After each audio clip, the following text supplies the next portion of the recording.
Je voulais dire que si le Cameroun... Écoutons l'écoute, la politesse, vous avez des vieux.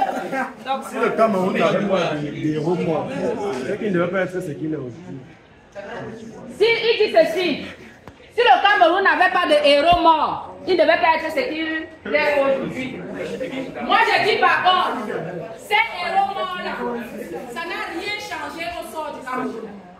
Les choses se sont mises en place quand il fallait, et c'est ceux qui ont eu la possibilité de continuer à discuter, à défendre notre liberté, qui nous ont amenés là.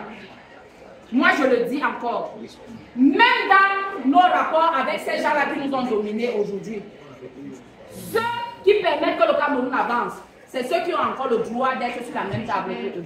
Quand vous vous radicalisez, vous vous excluez de la table des négociations.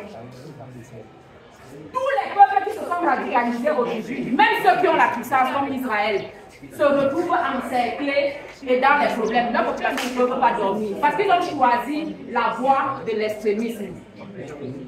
Je ne suis pas en train de dire que vous ne devez pas travailler votre personnalité de telle sorte que vous soyez des personnes respectables et respectées. Je dis par contre, si la force des arguments ne fonctionne plus, à un moment donné, prenez du recul. J'ai dit de prendre du... Je n'ai pas dit d'abandonner son combat.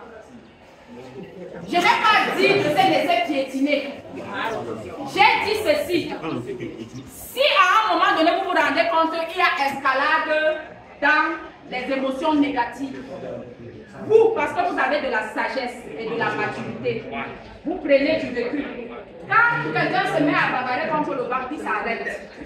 Il tombe seul. Quand il est tombé, quand il se relève et que ses idées se sont remises en place, il dit ok, tu t'énerves même pourquoi?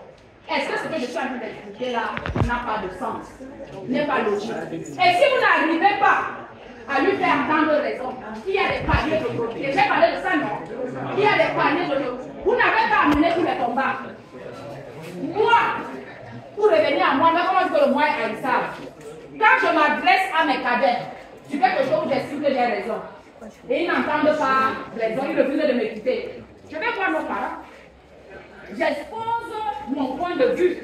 Quand j'ai convaincu les parents, ils veulent, ils ne veulent pas, ils vont se mettre au pas. J'ai mené mon combat, oui ou non? Est-ce que je me suis mise avec le petit en disant, c'est moi ton aîné, tu dois me respecter? Non. Je tente ça avec n'importe lequel de mes petits frères, il me casse les dents, il m'envoie le coutage. Et parce que je ne veux pas de ça. Parce que, après tout, même pour ceux qui sont chrétiens, on dit, aime ton prochain comme je dois aimer. Parce que je